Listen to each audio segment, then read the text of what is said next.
হয়, আজি সৌদ আদিবাসী মহিলা শক্তি চমুকৈ আওপা কাকপথাৰ আঞ্চলিক সমিতিৰ উদ্যোগত কুমচান চাহ বাগিচাৰ মুখ্য খেলপথাৰত এক মাহ ব্যাপী ছোৱালী মহিলাসকলৰ আত্মসুৰক্ষাৰ বিনামূলীয়া বিশেষ প্ৰশিক্ষণ শিবিৰ হাতত লোৱা হৈছে।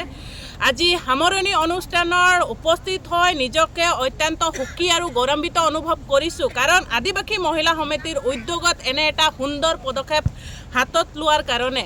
আজি আমাৰ মাজত উপস্থিত থাকে প্ৰশিক্ষক আমাৰ ৰিম্পী বৰুৱা ডাঙৰীয়ানী আৰু লগতে আমাৰ আৰ্টছৰ বিষয়ববীয়া SEMSৰ বিষয়ববীয়াসকল আৰু আমাৰ অংশগ্ৰহণকাৰী আমাৰ মৰমৰ ছাত্ৰীসকল, মহিলাসকল, যুৱতীসকল উপস্থিত থাকে আৰু বিশেষ কৰি আজি এই সামৰণি অনুষ্ঠানত উপস্থিত থাকে আমাৰ অভিভাৱক, আমাৰ মাতৃসকল, আমাৰ পিতৃসকল। আৰু এইখিনিতে মই আমাৰ এই কাৰ্যসূচীটো হাতত লোৱাৰ কাৰণে আওপা কাকপথাৰ আঞ্চলিক সমিতিৰ সভানেত্ৰী দীপিকা লগতে সমূহ কৰ্মকৰ্তাসকলক আন্তৰিকতাৰে ধন্যবাদ জ্ঞাপন কৰিছোঁ। আৰু লগতে এমাহ ধৰি যিটো অহৰহ কষ্ট ৰাতিপুৱা ভাগত উঠি আহি এই অনুষ্ঠানখন সফল আৰু শিক্ষাৰ যি টেকনিক কিছুমান শিকাই দিয়াৰ কাৰণে আমাৰ মৰমৰ ভণ্টি ৰিম্পী বৰুৱা ডাঙৰীয়ানীক কৃতজ্ঞতা জ্ঞাপন কৰিছোঁ। আৰু উপস্থিত থকা সমূহ অতিথিবৃন্দসকলক আওপা কেন্দ্ৰীয় সমিতিৰ তৰফৰ পৰা ধন্যবাদ জ্ঞাপন কৰিছোঁ।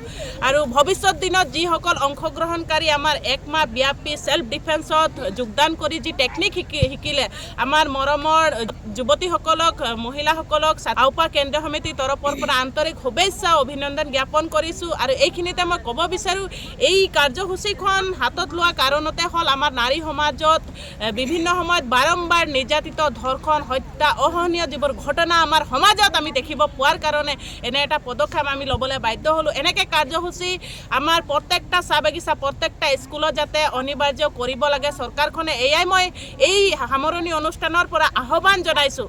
আজি আমাৰ দেশখন স্বাধীন হোৱাৰ পাছতো আমি স্বাধীন চেতিয়াভাৱে জীয়াই থাকিব নোৱাৰিছোঁ। আমি নিজকে অসুৰক্ষিত অনুভৱ কৰাৰ কাৰণে এনেকৈ এটা পদক্ষেপ ল'লোঁ। আজি সৰুৰ পৰা বৃদ্ধালৈকে কোনো সুৰক্ষিত নহয়। আৰু আহ্বান কৰিম চৰকাৰখনক যে এনে পদক্ষেপ যাতে প্ৰত্যেকখন বাগিচাই, প্ৰত্যেকখন স্কুলৰ, প্ৰত্যেকখন গাঁৱতে এনে পদক্ষেপ যাতে হাতত ল'ব লাগে।